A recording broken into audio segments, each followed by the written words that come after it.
partie. Combien de fois nous comportons-nous d'une manière déplaisante simplement parce que nos circonstances ne se déroulent pas comme prévu? Restez avec nous dans Jouissez de votre vie.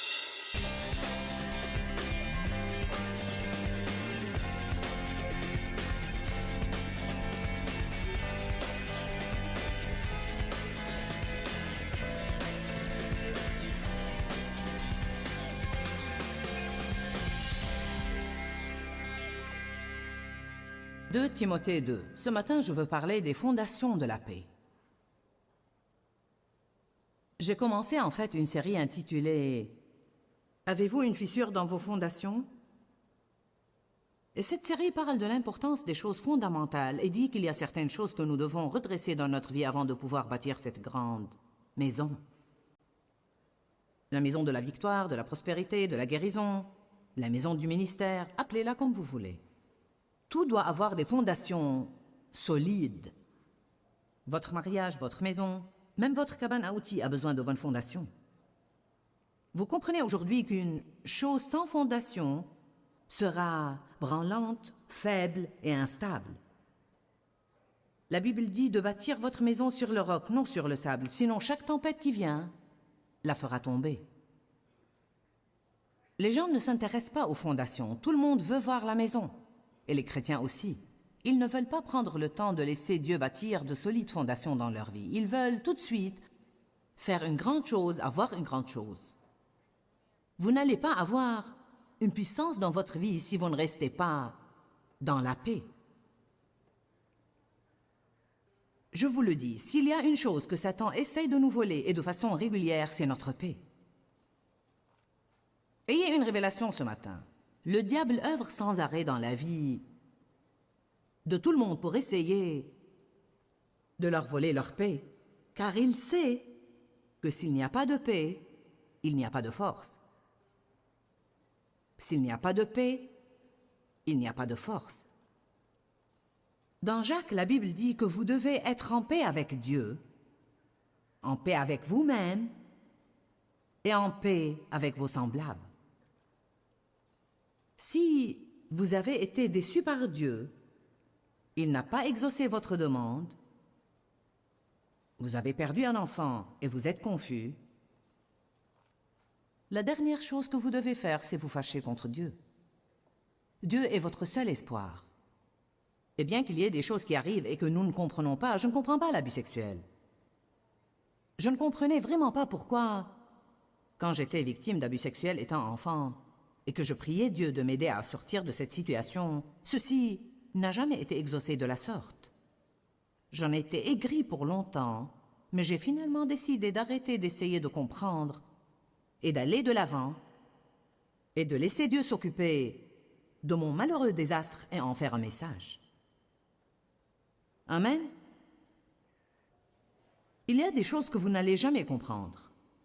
Tout dans la vie ne semble pas être juste. Mais Dieu est un Dieu de justice. Et cela veut dire qu'en fin de compte et finalement, il redresse toutes les choses. Dans Ésaïe 61, il dit que Dieu nous donne une récompense redoublée au lieu de notre honte. Dieu m'a récompensé plus que je ne l'aurais jamais imaginé. Des problèmes, de la douleur, du mal et de la honte que j'ai enduré. Je dis souvent ça et je le pense. Je ne sais pas comment vous l'expliquer, mais d'une manière ou d'une autre, je sens que bien que ce qui m'était arrivé était horrible, ma vie dans l'ensemble a pris une meilleure tournure à cause de ça. Je ne dis pas que c'était la volonté de Dieu, mais Dieu prend la chose que Satan entend pour le mal et il la change en bien. Croyez cela. Dieu est un Dieu de justice, et ce que Satan entend pour le mal, Dieu le changera en bien. Voilà pourquoi, quand des choses que vous ne comprenez pas arrivent, vous devez juste vous préparer à dire « Je me fie à Dieu ». Satan connaît l'appel de Dieu sur notre vie mieux que nous, et il essaye de nous le voler. Le diable savait que j'étais appelé à prêcher avant moi. Il a essayé de me faire taire avant même que j'aie l'occasion de commencer. Vous devez vous fier à Dieu. Vous devez rester dans la paix. Nous devons être en paix avec nos circonstances. Nous devons être en paix avec notre sort dans la vie, pour ainsi dire. Vous dites, je déteste ma vie. C'est bête, car c'est la seule vie que vous avez en ce moment et vous devez l'aimer. Vous devez accepter ce que vous avez et demander à Dieu de changer les mauvaises parties. Je ne dis pas rester dans le désordre, mais Paul a dit, j'ai appris à me contenter. Dans la Bible amplifiée, on dit que le mot content signifie être satisfait au point de n'être ni dérangé ni troublé, quel que soit votre état. En d'autres termes, quelles que soient les circonstances que vous avez toujours la paix. La paix qui surpasse toute intelligence. Nous passons trop de temps à être contrariés, furieux, vexés et frustrés. Nous n'aimons pas conduire dans le trafic. Nous n'aimons ni notre travail, ni les gens au travail. Nous n'aimons ni ceci, ni cela. Nettoyer la maison nous exaspère. Nous sommes exaspérés à l'épicerie. Les prix élevés nous exaspèrent. Savez-vous que l'exaspération vous vole votre paix? Ce sont ces petites choses qui tirent sur votre paix toute la journée. Notre pain nous exaspère, nos enfants nous exaspèrent, nous sommes exaspérés, exaspérés, exaspérés. Nous avons besoin de paix. Je veux que vous m'écoutiez aujourd'hui avec les oreilles de votre tête et les oreilles de votre esprit. J'aime vraiment prêcher sur la paix, car c'est merveilleux que vous ayez la paix dans votre vie. Et c'est très amusant de pouvoir voir le diable, presque visiblement, faire le poirier pour essayer de vous contrarier. Et vous avez appris le secret de comment rester en paix, que quand vous restez en paix, vous êtes les vainqueurs. S'il ne peut pas vous contrôler avec ses intrigues, il ira trouver quelqu'un d'autre pour le tracasser. Jeudi, quand nous sommes arrivés ici, nous sommes montés 13 étages à notre chambre d'hôtel avec tous nos petits bagages. Je ne me sentais pas très bien car j'avais un virus. Je voulais entrer dans ma chambre et me coucher et me reposer avant la réunion du soir. Mais nous n'avons pas réussi à ouvrir la porte avec aucune de nos clés. Vous savez, je connais déjà le secret. Gardez votre paix. Mon frère a dit quelque chose, je ne sais pas ce qu'il a dit, quelque chose comme quoi c'était exaspérant. Et j'ai dit, descends pour chercher d'autres clés et sois gentil. Parfois, quand nous sommes exaspérés, nous ne sommes pas gentils. Je m'adresse à vous ce matin. Je ne m'adresse pas à moi-même, je m'adresse à vous. J'en ai besoin. J'écoute pendant que je parle. J'ai dit, quand vous êtes exaspéré, vous n'êtes pas gentil. Combien de fois nous comportons-nous d'une manière déplaisante simplement parce que nos circonstances ne se déroulent pas comme prévu? Bonjour. Impatient. Ça n'a pas marché de la façon que je voulais. Pourquoi pensez-vous que nous avons le fruit de l'esprit? L'un d'eux est la maîtrise de soi. Paul dit qu'il tient sa chair assujettie. Ne laissez pas vos sentiments charnels vous gouverner. Restez en paix. Je ne savais pas combien de temps il lui fallait pour descendre chercher ses clés, car beaucoup de gens arrivaient à l'hôtel pour venir à cette conférence. Probablement 200. Si vous pouvez vous débrouiller pour arriver au comptoir, pour faire votre requête, ils s'en occupent parfois, mais ça ne marche pas toujours, donc je ne savais pas combien j'attendrais là. Alors j'ai grimpé sur cette table dans le hall. Davy est monté avec moi. J'ai commencé à balancer mes jambes en va-et-vient sous la table. Vous devez vous décider à jouir de votre vie. Si vous allez laisser chaque petite mauvaise circonstance qui arrive vous voler votre joie et votre paix, vous allez avoir une vie de misère. Maintenant, vous allez vraiment profiter de ce que je dis aujourd'hui si vous êtes une des personnes qui en sont à un point dans la vie où elles en ont marre de la guerre. Mais si vous voulez encore passer un moment à la guerre, vous avez ma sympathie. Peut-être que vous allez aimer ça, mais vous n'allez pas rentrer chez vous et changer, car le moyen pour que les gens changent, c'est d'en avoir marre d'être contrariés et d'en avoir marre de la guerre, au point de faire n'importe quoi pour avoir la paix. Qui en est à un point dans sa vie où il est prêt à changer tout ce qu'il doit changer et à faire tout ce qu'il doit faire pour rester simplement en paix? Levez la main si vous êtes une des personnes qui ont besoin de plus de paix dans leur vie. Amen. 2 Timothée 2. Le progrès et la puissance requièrent la paix. Vous ne progressez pas si vous ne restez pas en paix. Vous ne pouvez pas entendre de Dieu si vous ne restez pas en paix. Ne perdez pas votre paix en essayant de prendre des décisions. Parfois, les gens doivent prendre une décision. Ce n'est pas une option, vous devez prendre une décision, mais vous ne savez pas ce que vous devez faire. Vous ne savez pas ce que vous devez décider. Vous ne devez pas perdre votre paix en essayant de prendre cette décision, car si vous le faites, vous n'allez jamais savoir ce que vous êtes censé faire. Ou bien vous ferez une chose qui n'est pas de Dieu et en serez malheureux toute votre vie. Restez en paix. Prenez tout le temps que vous devez prendre jusqu'à ce que vous sachiez dans votre cœur que vous avez choisi ce que vous sentez être juste. Comment entendre de Dieu? En recherchant la paix. Que la paix soit l'arbitre dans votre vie. Le mariage de certains de vous est mauvais en ce moment. Vous avez épousé quelqu'un, et bien que ça ait plu à votre chair, vous n'aviez pas de paix pour le faire. Comme dit Roberta, tu t'es tapé le premier venu. Maintenant, je vais lui prendre ça et m'en servir à la télé. Puis vous penserez que c'est de moi. Dans quelques années, elle oubliera si c'est de moi ou d'elle. Puis elle dira, comme dit toujours Joyce, elle a dit quelque chose hier et j'ai pensé, est-ce elle qui l'a dit d'abord ou moi? Nous décidons de faire des choses à propos desquelles nous n'avons pas de paix, le savez-vous? Cette salle est pleine de gens qui ont acheté des choses à propos desquelles ils n'avaient pas de paix, et dit et ont fait des choses à propos desquelles ils n'avaient pas de paix, et pris des engagements à propos desquels ils n'avaient pas de paix. Nous ne pouvons rien si nous ne recherchons pas la paix. Il n'y a pas une chose que quiconque peut faire pour vous aider à avoir une bonne vie si vous n'allez pas rechercher la paix, car Jésus est le roi de la paix et le roi de la justice. Il est le prince de la paix. Si nous le suivons, nous devons ressentir la paix. 2 Timothée 2,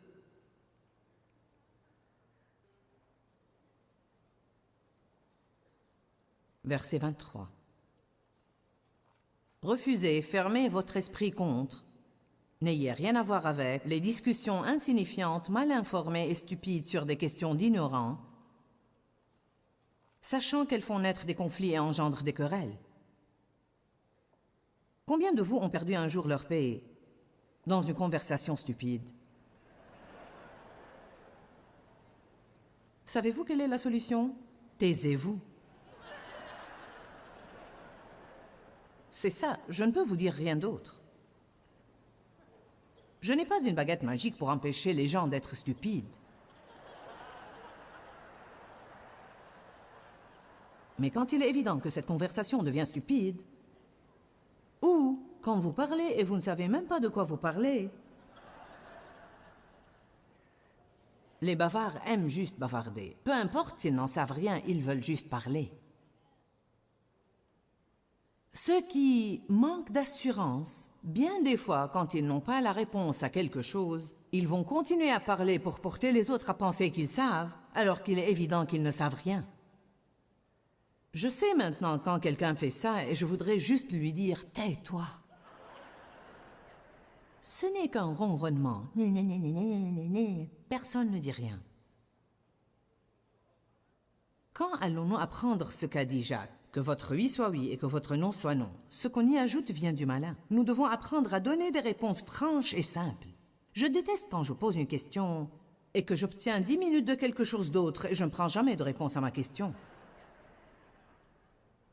Il y a des personnes avec lesquelles je traite de façon régulière qui sont comme ça. Et je les aide à surmonter cela car ça me fait perdre la tête. En fait, j'en suis maintenant au point où je les arrête et je dis... j'ai vraiment besoin que tu répondes à ma question. Oh.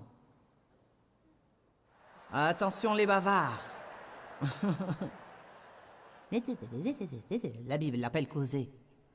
Nous causons et nous causons et nous causons. Plus nous parlons, plus nous faisons preuve de ce que nous ne savons pas. Lisons-le à nouveau. Mais refusez, fermez votre esprit contre. Qu'est-ce que cela veut dire? Cela veut dire, dès que quelque chose de stupide commence, dites-vous dans votre esprit, je ne vais même pas y participer. J'ai déjà fait ça, je ne vais pas y revenir. Je sais quand Dave et moi sommes sur le point de passer la frontière vers quelque chose de stupide. Je le sais. Comme quand nous étions au déjeuner l'autre jour. Et Randy et Roberta avaient cette conversation au sujet de l'hôtel où nous avions logé l'année passée. Qu'est-ce que ça peut faire où nous étions l'année passée? Je m'en fiche. Ça t'intéresse? Moi non. Ça n'intéresse personne. Mais nous en parlons. Ils ont logé ici, non, ils ont logé là-bas. Non, ils ont logé ici, non, là-bas. Je ne sais même pas où j'avais logé, et je m'en fiche. Mais ils avaient cette grande conversation à ce sujet.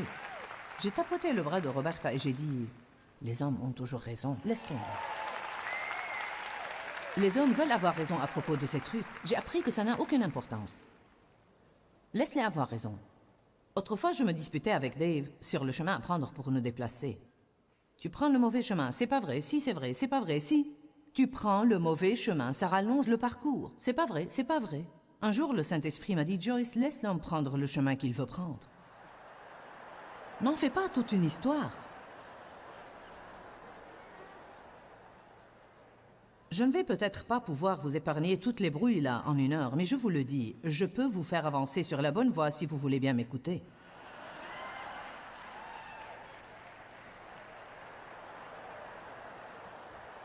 Taisez-vous. Qu'a enseigné Joyce aujourd'hui? Elle a dit « taisez-vous ». Ça doit se trouver quelque part dans la Bible. « Taisez-vous », dit le Seigneur.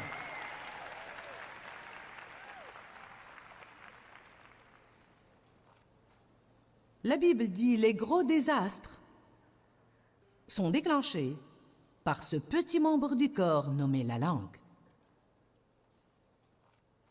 Elle dit que l'enfer est enflammé par la langue. Comprenez cela, l'enfer se déchaîne dans le mariage des gens. Parfois, les gens disent « Mon Dieu, j'ai l'impression que tout l'enfer se déchaîne dans ma vie. » Bien, posez-vous la question, où est-ce que ça a commencé? Souvent, vous allez trouver « ça a commencé par une conversation stupide ». S-T-U-U-U-P-I-D-E, stupide.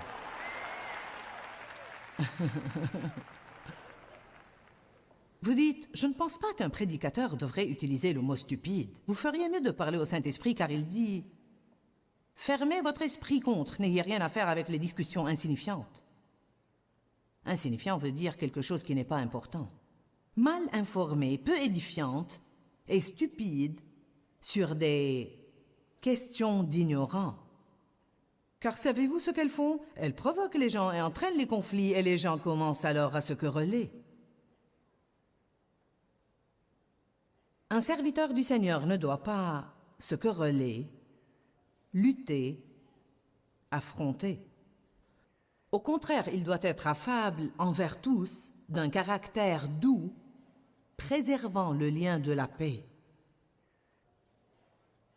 Il doit être qualifié et propre à enseigner, patient et indulgent et prêt à supporter les contrariétés.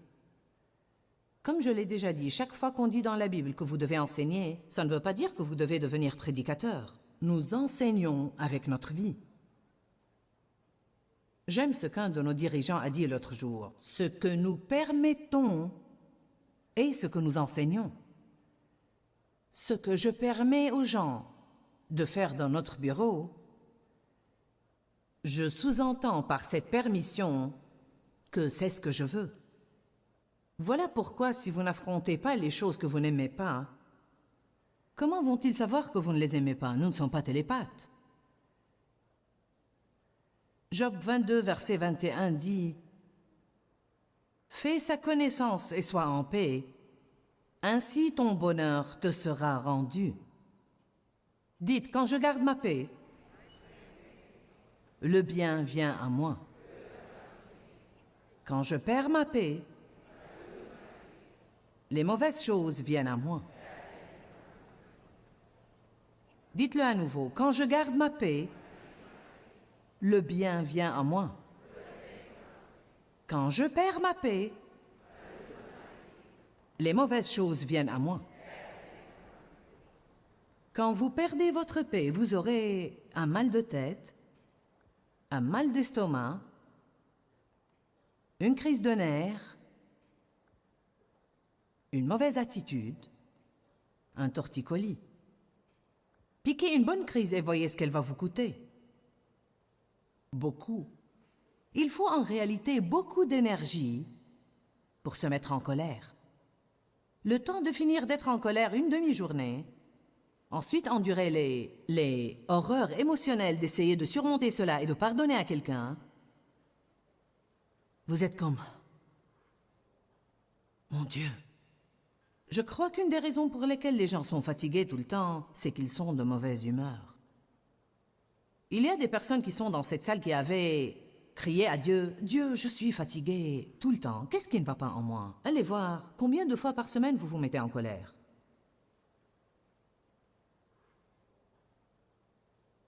Vous souriez si joliment, vous avez tous l'air si innocents. Vous vous dites, « Je me demande à qui elle s'adresse. » Qui se met en colère plus de 10 fois par semaine?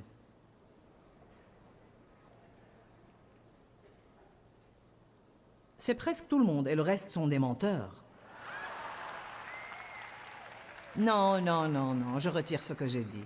Vous savez quoi? Je ne me mets pas en colère 10 fois par semaine, mais j'avais l'habitude de rester en colère. Je restais énervée tout le temps. Il y a des gens ici qui ont appris à rester en paix. Il y a des gens ici qui, en raison de leur nature naturelle, sont plus paisibles que d'autres. Certains gens sont prêts à presque tout faire pour garder la paix. Ils peuvent s'attirer des ennuis aussi, car parfois ils n'affrontent pas des choses qu'ils devraient affronter. Bien que peut-être ils achètent une paix momentanée, plus tard ils vont avoir une guerre acharnée à cause de tous ces trucs qu'ils ont ignorés toutes ces années.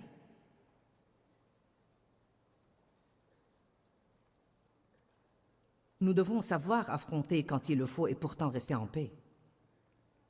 M'avez-vous entendu? Nous devons savoir affronter quand il faut et pourtant rester en paix. 1 Pierre,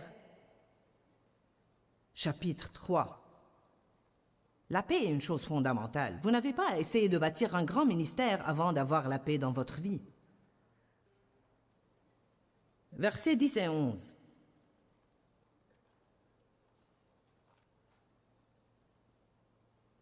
Si quelqu'un veut aimer sa vie et voir des jours heureux,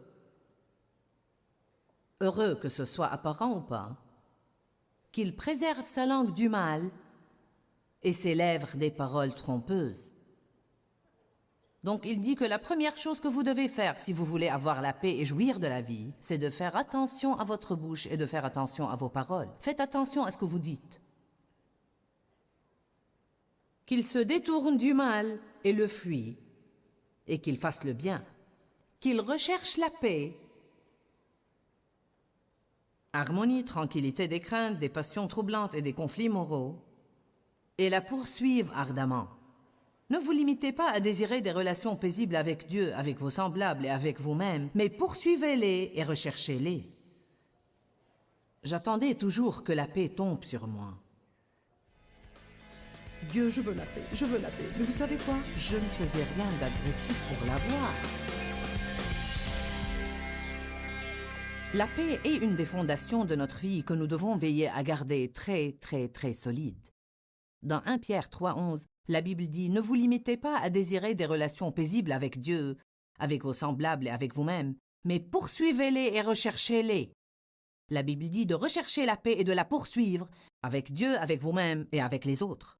Oui, vous devez poursuivre la paix, car sans elle, vous avez sans doute une fissure dans vos fondations.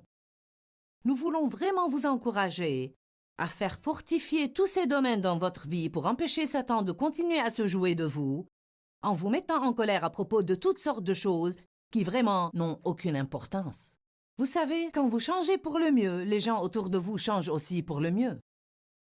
Soyez des chrétiens engagés qui veulent vraiment aller jusqu'au bout avec Dieu. Ne craignez pas les choses les plus profondes en Dieu. Trouvez s'il y a quelque chose dans vos fondations qui présente peut-être une faiblesse ou une fissure à laquelle vous devez faire attention. Regardez notre programme régulièrement car il va vous aider à changer. Et n'oubliez pas qu'il y a la vie dans la parole. Que Dieu vous bénisse. Quand, Seigneur, quand? Dans ce livret, Joyce Meyer vous apprend à faire confiance au temps de Dieu. Pour obtenir ce livret gratuitement, écrivez-nous à Joyce Meyer, boîte postale 40095-6300, Larnaca, Chypre. Ou bien visitez notre site web www.joycemeyerme.org/fr.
Hiu hiu trẻ mùa lụt nước lũ bắt